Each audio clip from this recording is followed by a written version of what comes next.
मानधन योजना, श्रावण बाळ योजना, दिव्यांग पेन्शन योजनेच्या लाभार्थ्यांसाठी अतिशय आनंदाची अपडेट असणार आहे. कारण हप्त्याचं वितरण कधी होणार, पैशांचं वितरण कधी होणार या संदर्भात एक महत्वपूर्ण आनंदाचे अपडेट आलेले आहे. नवीन शासन निर्णय आला आहे.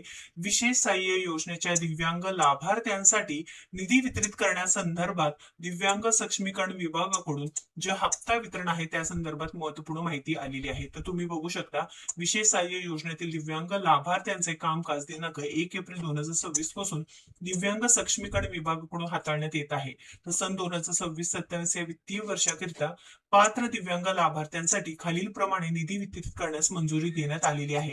तर लाभार्थी मित्रांनो, लक्षात घ्या, जेव्हापासून दिव्यांग सक्षमीकरण विभागाकडे दिव्यांग बांधवांचे अनुदान देण्यात आलेले आहे तेव्हापासून दिव्यांग लाभार्थ्यांच्या खात्यामध्ये जे टाइमवर हप्त्याचं वितरण आहे ते होत आहे. आणि यामध्ये डीबीटी मार्फत हप्त्याचं वितरण किंवा निधी वितरण किती झाले आहे या तक्त्यामध्ये दिलं आहे, ज्यामध्ये सामाजिक सुरक्षा व कल्याण, दिव्यांगाचे कल्याण, दिव्यांग व्यक्तींना अनुदान, संजय गांधी दिव्यांग निराधार अनुदान योजना, इतर प्रशासकीय खर्च, सहाय्यक अनुदाने, त्यानंतर श्रावण बाळ सेवा, दिव्यांग राज्य निवृत्ती वेतन योजना अशा निधीचं वितरण करण्यात आलेलं आहे. आता लवकरच लाभार्थ्यांच्या खात्यामध्ये जे 2,500 रुपये आहेत ते जमा होणार आहे. तुम्हाला देखील आतापर्यंत सगळे हप्ते जमा झाले आहेत का नाही नक्कीच कमेंट करून सांगा.